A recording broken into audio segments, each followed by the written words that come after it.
안녕하십니까. 40강 하겠습니다. 204쪽 위에서 셋째 줄입니다. 지금 우리는 전체적으로 조직신학에 대한 페타 아이혀의 설명을 따라가고 있습니다. 조직신학이 과연 필요하냐 하는 그러한 논란들이 많이 있었다는 것을 이 12장 조직신학 요 파트 앞부분에서 이야기하고 있어요. 그거를 네 가지로 가나 다라 이렇게 해서 했습니다. 그 자세한 내용은 뭐 그쪽을 보시면 됩니다. 196쪽부터 197쪽까지 있습니다. 그것에 대한 대답을 지금 하고 있어요. 나라고 하는 그 항목에 대한 답변입니다. 셋째 줄이에요. 나의 물음과 관련해서 교회의 생활 공동체는 결정 과정 속에서 부딪히는 물음들에 대한 체계적 해명 없이는 살 수 없다. 그렇죠. 창조가 뭐냐, 교회가 뭐냐, 성경이 뭐냐, 죽음과 구원이란 뭐냐, 이런 것들에 대한 체계적 해명이 필요한 거죠. 개인으로 살 때도 필요하긴 한데 교회 공동체를 이루고 있을 때는 특별히 더 필요합니다. 교리를 결정해온 모든 역사가 이것을 말해준다. 그러나 내적, 외적 갈등 해결의 이러한 역사는 권력 의지가 어느 정도나 이 결정을 좌우했는가를 말해주며 이 결정들이 가혹한 이단 배척의 기념비가 되고 종교재판과 종교전쟁으로 죽은 자들의 비석이 되게 했던 것을 보여준다. 교리가 결정되는 데에서 교권이 작용했다고 하는 겁니다. 4세기에 있었던 두 번의 중요한 세계 종교 회의요. 컨실이라고 하는 회의 말입니다. 니케아하고 콘스탄티노플 말입니다. 이게 다 로마 황제가 소집한 거거든요. 이게 정치하고 정치 권력하고도 연관이 되는 겁니다. 정치 권력, 종교 권력입니다. 그래서 그 교리에 반대하는 사람들을 배척할 뿐만 아니라 이단 재판에 넘기기도 하는 거죠. 그런 역사가 있는 겁니다.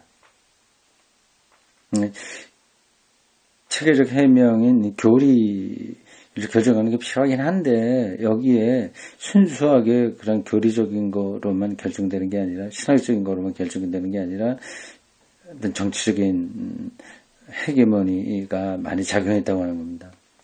그건 뭐 인정해야 되는 거죠. 편협한 배척은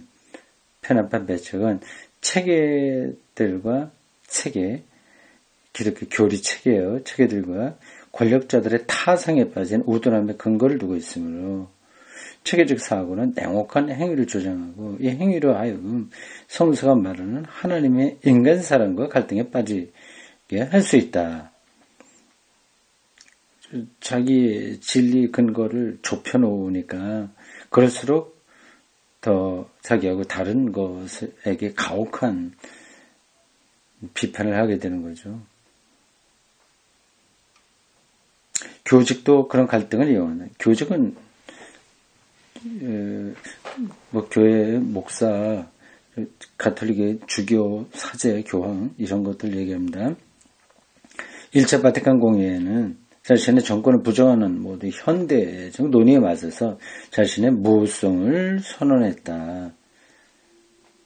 바티칸 제1차 공회 이거는 아주 보수적으로 갔고요.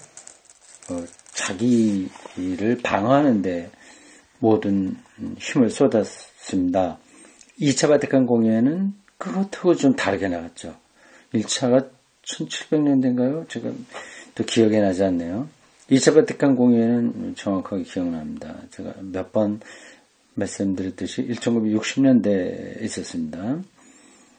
근데 그 공회가 2차 바티칸 공회가 가톨릭을 대혁적으로 나가게 하는데 큰 역할을 했습니다. 근데 1차는 아주 수구적으로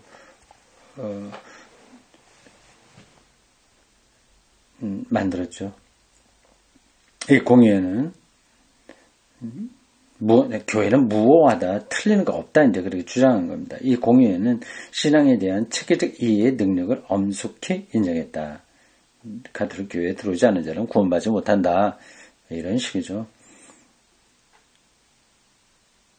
인용한 부분입니다. 믿음 안에서 일깨워진 이성이 열심히 경건하게 그리고 순수하게 탐구하면 이성은 하나님의 은총으로 어느 정도 신비에 대한 통찰을 얻을 수 있다. 그 통찰은 매우 생산적인 통찰이다. 이건 뭐 틀린 이야기는 아니죠. 신학이 교직의 결정 없이는 교회에 대한 긴밀한 결석에 이르지 못하듯이 교직 자체도 열성적이고 경건하며 순수한 탐구 없이는 복음의 신비에 대한 통찰에 이르지 못하므로 결정권을 지닌 교직과 인식 능력을 지닌 교직은 두 가지 교직으로 나왔네요. 결정권을 지닌 교직과 주교들 그런 데서 결정하지 않습니까? 교권을 가진 사람들이에요. 결정권을 지닌 교직과 인식 능력을 가지는 교직, 인식 능력은 신학자들을 가리키겠죠. 결정권은 주교들에게 있고 인식 능력은 신학자들에게 있습니다. 이 두 가지 교직은 서로를 필요로 한다. 체계적 신학에게는 교직이 믿는 것이 곧바로 진리가 될 수 없다. 체계적 신학에게는 교직이 믿는 것이 곧바로 진리가 될 수는 없다. 체계적 신학은 조직 신학을 가르치거든요. 근데 체계적 신학이라고 하니까 이게 좀 혼란스러워요. 그래도 그 의미를 가지고 있는 겁니다. 조직 신학은 체계적이라고 하는 의미를 가지고 있어서 이렇게 표현한 겁니다. 신학은 교회에서 통용되는 것을 일반 진리에 대한 역사적 물음의 맥락에서 그리고 교회가 증언하는 복음의 진리 빛으로 검토한다. 그래서 신학은 이게 체계적 신학이죠. 이것은 기독교 안에서 서로 이제 통하는 그러한 체계 있지 않습니까? 하나님을 믿으면 구원받는다. 뭐 이런 것들이요.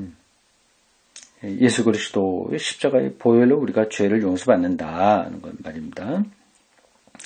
이런 것들이 교리이고 체계인데 그런 것들을 교회 안만 아니라 진리일반에 대한 역사적 물음, 교회 바깥에 있는 모든 그 진리 논쟁, 물음 이런 것과의 맥락, 관계 속에서 이야기를 해야 되는 거죠.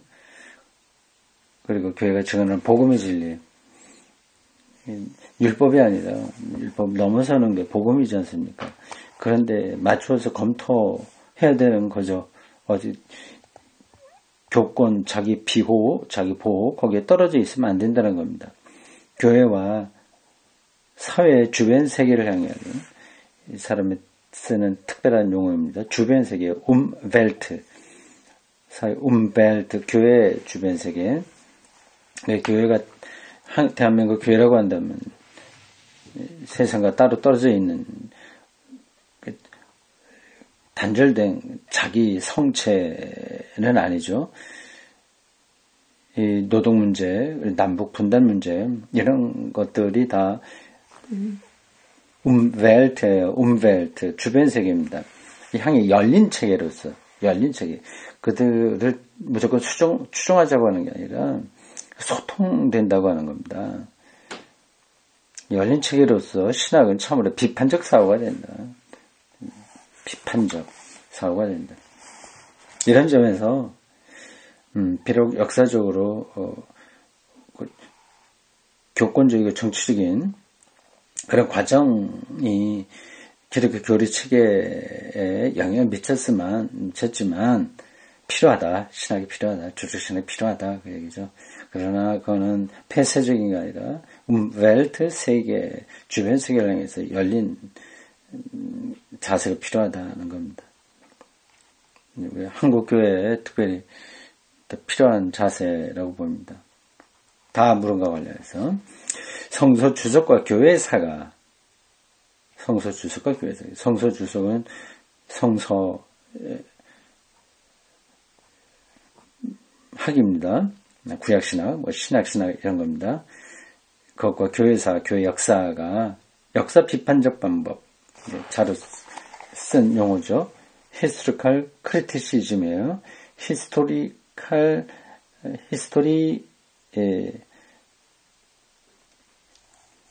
크리티컬 메소드 독일어로는 다르게 되어 있겠죠. 여기서 독일어는 게슈테라고 되어 있을 겁니다. 역사가 히스토리가 아니라 게슈테, 게슈텔리 크리티시 메토데 이렇게 되어 있겠죠. 방법으로 이런 비판을 수행하는 것으로 보인다. 그러나 참으로 과거에 참으로 존재했던 것을 보여주는 역사 비판만으로는 이 분과들이 오늘 우리에게 진리가 될 수 있는 것을 이루지 못한다. 지난 과거의 역사만 봐서는 충분하지 못하다고 하는 거죠. 진리, 참된 거예요. 진리, truth, Wahrheit, 영어 truth, 독일어 Wahrheit. 이것도 큰 개념입니다. 과연 옳은 게 뭐냐라고 하는 게 이렇게 단절되어 있는 게 아니거든요. 우린 뻔하게 이거 옳아, 저건 틀려 그렇게 얘기하지만 그게 다 범주 안에서만 해당되는 거예요. 물리학적으로 보면 물리학적인 진리를 본다고 한다면 물이 높은 데서 낮은 데로 흐른다. 혹은 0도씨 언다. 그것은 진리죠. 지구 안에서 그렇습니다. 그러나 다른 데 가면 지구가 아니라 다른 쪽에는 다르게 또 작용할 수 있습니다. 중력이 전혀 다르게 되면 중력이 다른 곳에서는 지구에서 벌어지는 물리적 현상이 그대로 진리가 되는 건 아닙니다.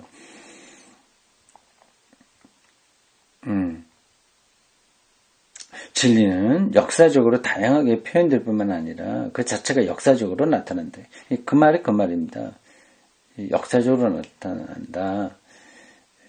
역사적으로 변한다. 그런 말이기도 합니다. 왜냐하면 진리는 언어사의 피안에 있지 않고 언어의 역사에 피안에 있지 않고 언어사 속에서 발생하기 때문이다. 지동설, 천동설 이런 것들이 언어의 역사죠. 여기서 있는 거지. 그걸 뛰어넘어서 있는 게 아니다. 그죠? 그리스도교에서 증언하는 하나님의 진리는 이 점이 자명하다. 이 진리는 신적 존재와 인간 역사의 영원히 동일한 구조를 드러내지 않고 역사 안에서 이루어지는 하나님의 행위, 이런 의미에서 역사적인 하나님 자신을 계시하기도 하고 숨기도 하며 숨기도 하며 노출과 은폐예요. 숨기도 하며 은혜를 베풀기도 하고 심판하기도 하며 서로 양립되는 속성들이 역사적으로 하나님을 경험하는 것들이었죠. 그런 통로들이었죠. 나타나기도 하고 떠나기도 하는 하나님을 드러낸다.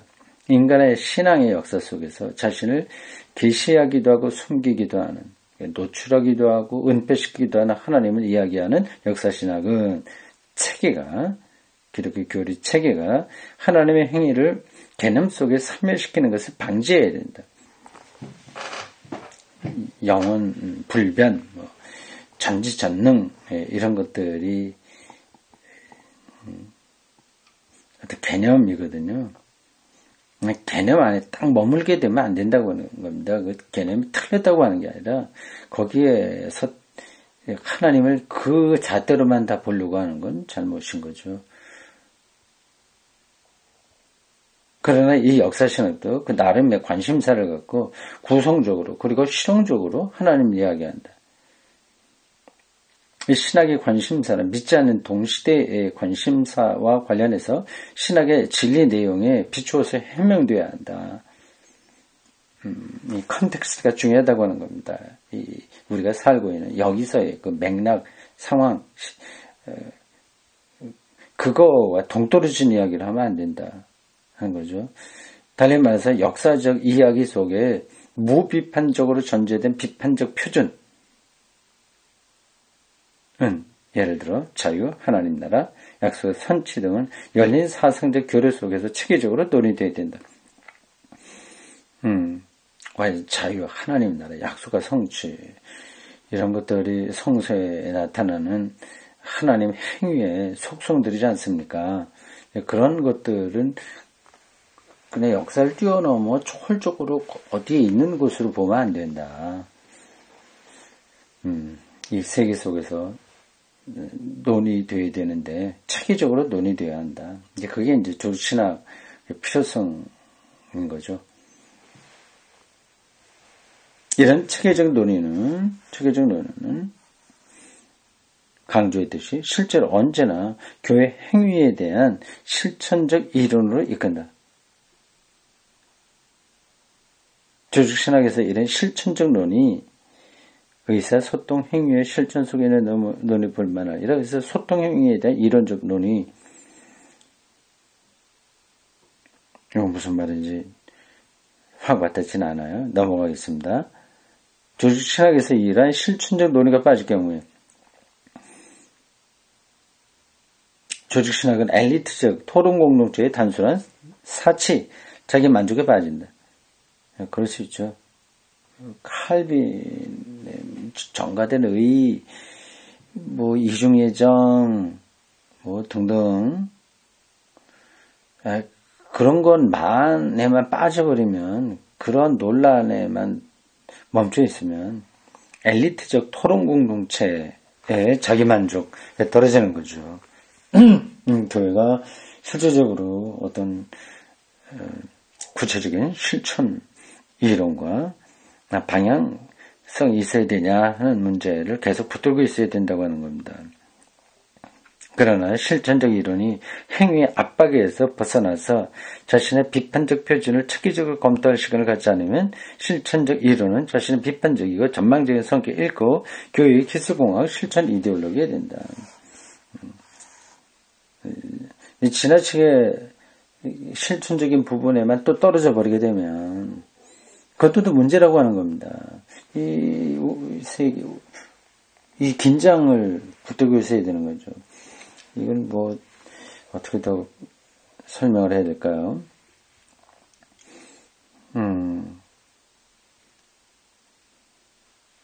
제가 관심 갖고 있는 게 남북 분단 취재의 극복인데, 그렇습니다. 이게 이제 우리가 살고 있는 주변 세계이지 않습니까? 거기에 신학이 어떻게 실천적인 근거들을 찾아내냐 하는 거를, 그런 관점을 놓치지 말아야 되죠. 그렇다고 해서 그냥 거기 안에만 푹 빠져버려서 일반 통일론자나 혹은 반대론자들의 시각에서만 머물러 있게 된다면 우리는 어떤 실전 이데올로기 신학이 거기에 빠져버리게 되는 거 아니냐. 거기서 또 물러나와서 기독교 전통에서 말하는 어떤 근원들을 또 붙들어야 되는 거죠. 이 긴장, 이걸 놓치지 말아야 된다. 그걸 여기서 말하고 있습니다. 이 두 가지 사실은 바로 앞에서 얘기한 겁니다. 실천적이면서 동시에 거기서 한 걸음 물러나는 거, 그래서 자기 성찰을 체계적으로 검토하는 것, 이 두 가지 이 사실은 조직신학이 역사신학과 실천신학의 특수한 경우로서만 파악될 수 있으면 말해준다. 역사신학, 교회 역사예요. 실천신학, 실천에 대한 신학적인 논의가 이를 가리키는 겁니다. 특수한 경우로서만 파악될 수 있으면 말해준다. 근데 그런 것도 빼갖고는 그 역사신학과 실천신학에 이게 어떻게 현재의 삶에 이렇게 자리를 잡을 수 있냐, 그런 거를 말하는 거죠. 좀 복잡하죠? 설명도 좀 쉽지 않습니다. 이 사람이 철학 박사학위를 받고 그리고 해방신학적인 관점 등등 강한 사람이라서 물론 이제 조직신학을 전공한 사람입니다만은 좀 독특하게 이 신학을 규정해 나가고 있어요. 이런 쪽으로 하는 건 참 저에게서도 이렇게 낯익은 건 아닙니다. 상당히 사회과학적이고 그런 부분도 강하죠. 그래도 재밌습니다.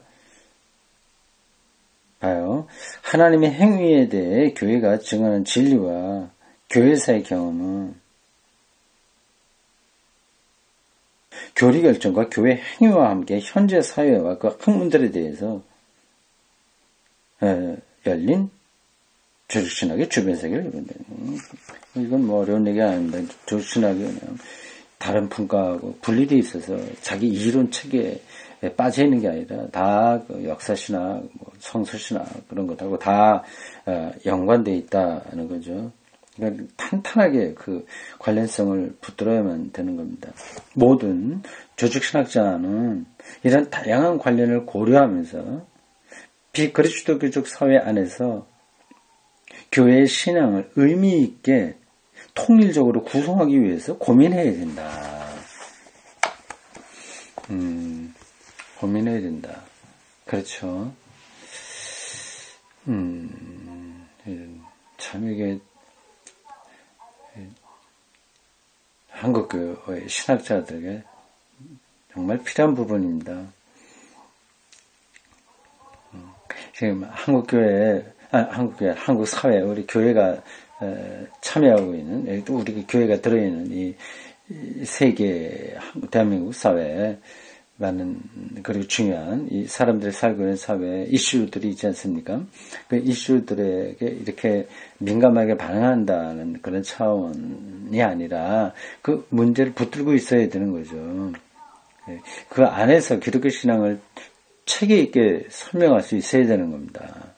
이슈 많이 있잖아요. 뭐 갑을 관계, 뭐 갑질이다 뭐다 그렇게 하고 있고요. 젊은이들 이 노동의 문제, 그리고 도시화, 급격한 도시화로 인한 그 지방의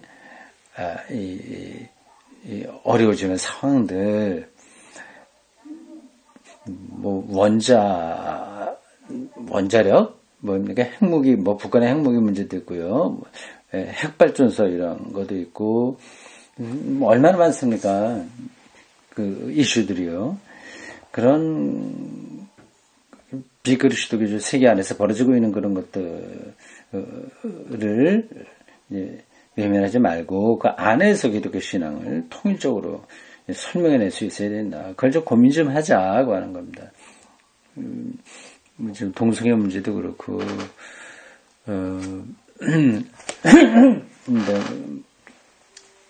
또 인공지능 이런 문제도 있고요. 그렇습니다. 이런 게 현대인들의 삶을 지금 좋은 쪽이든 나쁜 쪽이든 지배하고 있는데 그런 것 나몰라라 하고 그냥 예수 믿고 구원받으면 된다. 교회만 따로 어떻게 세상을 사는 도사들이 모인 것처럼 하면 참 어려운 거죠. 이제 그러한 작업을 그 관계 속에서 기독교 신앙을 체계 있게 설명하는 작업이 조직신학자에게 있는 겁니다. 이 점이 조직신학자가 신앙적 책임을 감당하는데 특별히 단점이 될 뿐만 아니라 조직신학적 구상에 성공하기 어려운 이유도 된다. 그렇죠. 쉽지 않은 작업이거든요. 대부분의 조직신학적 시도들은 교회 신앙의 복잡한 관계를 파악하기에는 너무 단순하거나 통전적으로 되기에는 너무 복잡하다.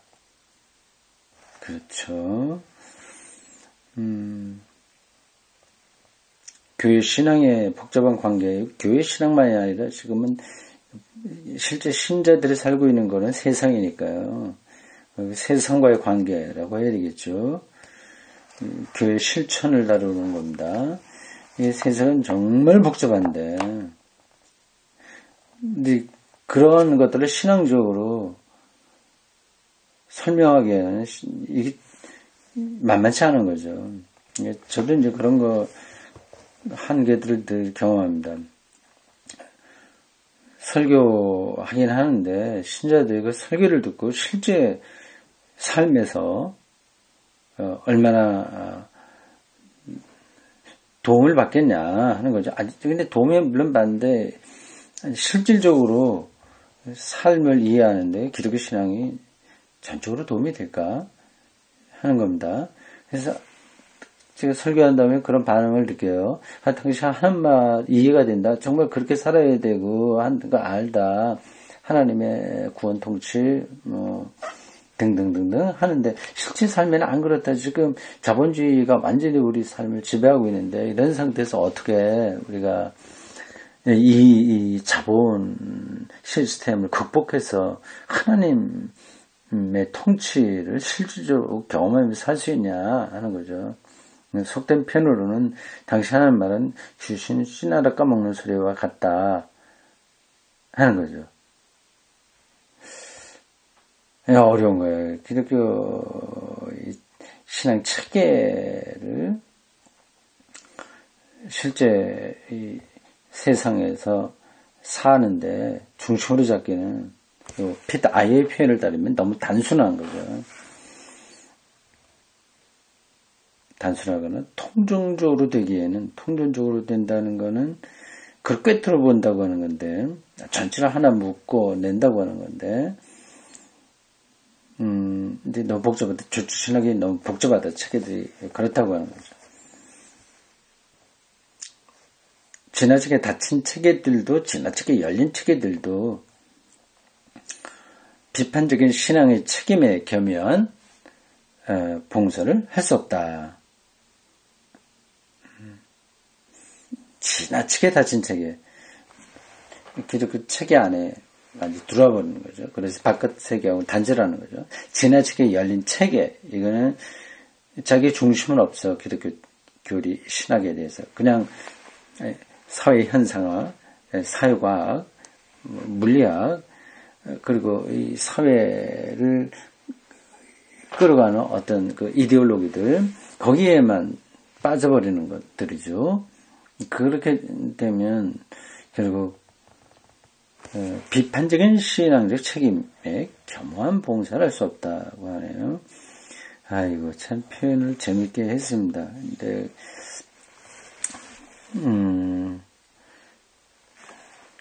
탁 들어오진 않을 거예요. 요 표현 말입니다. 비판적인 신앙적 책임에 겸허한 봉사. 많은 의미를 내포하고 있습니다. 비판적이고 신앙적인 책임. 멋진 표현이네요. 이 겸허한 봉사, 그냥 봉사가 아니라 겸허한 거예요.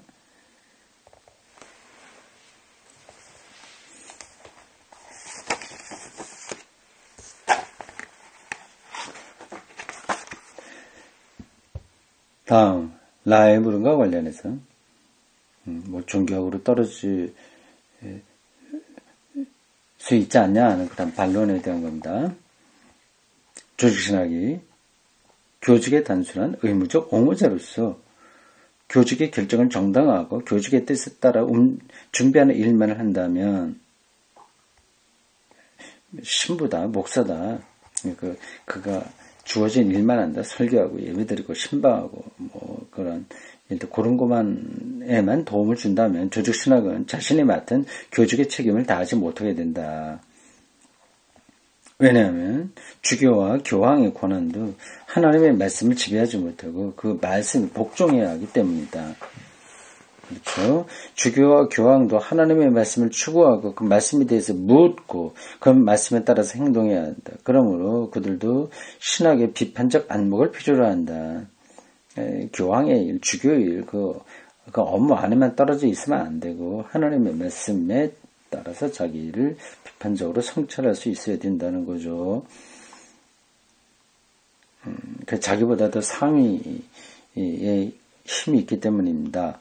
원래적으로는 칼바르트가 정당하게 강조했듯이 모든 체계적 철학과 종교학도 역사적으로 행동하는 하나님의 신앙적으로 증언된 진리 속으로 자신들의 진리 이해를 통해서 들어갈 수 있다면 그런 과제를 감당할 수 있을 것이다.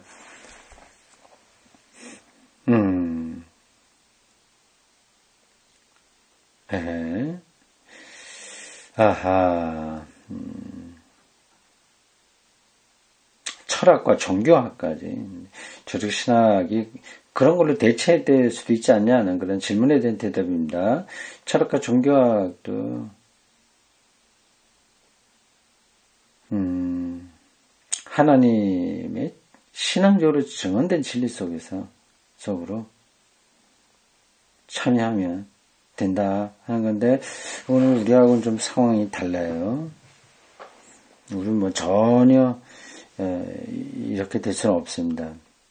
이제 독일 쪽에는 독일이라고 하는 사회는 그래도 기본 바탕이 기독교적이니까 이렇게 가능하겠지만 우리로서는 어려운 이야기입니다.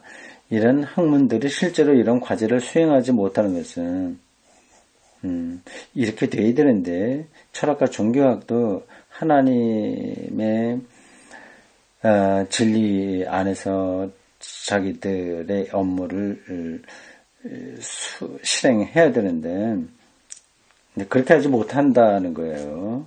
뭐 독일도 잘 못하는데 우리나라에 오죽하겠습니까? 그러니까 하나님의 진리하고는 전혀 상관없이 자기들의 학문 이론에 따라서 하고 있을 뿐입니다. 이렇게 과제를 수행하지 못하는 것은 학문적 의사소통의 구상 그 자체와 관계가 있다기보다 말은 어렵게 썼지만 뭐 내용은 간단한 겁니다. 그러니까 이 철학과 종교학이 하나님의 진리 속에서 자기들의 위치를 잡지 못하는 이유는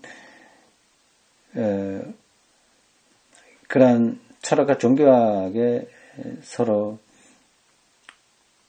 의사소통 그러니까 학문적 논의죠.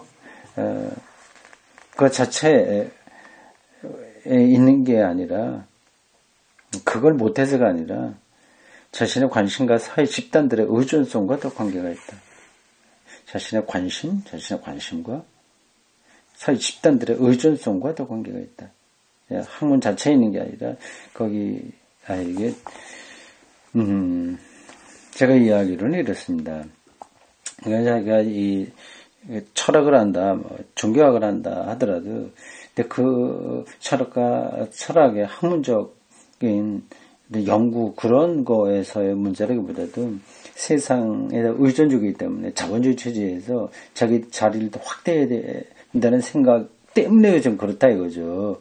대학 사회 안에서 자기들의 학문 분과를 더 확장시키는 걸 목표로 하고 있기 때문에 결국은 하나님의 진리 안에서 자기 학문을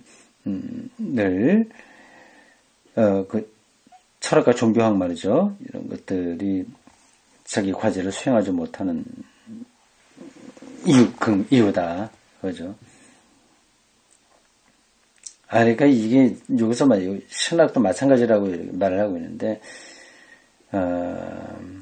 결국은 진리 자체, 그렇죠. 학문 논의 과정 자체가 문제가 아니라 이권적으로 이렇게 이익 집단처럼 자기들을 이렇게 자리매김하고 있기 때문에 문제다. 그 얘기입니다.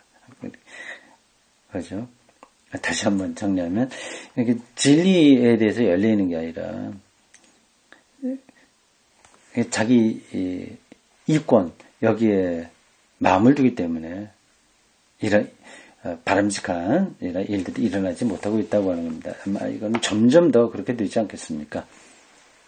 예, 여기까지입니다.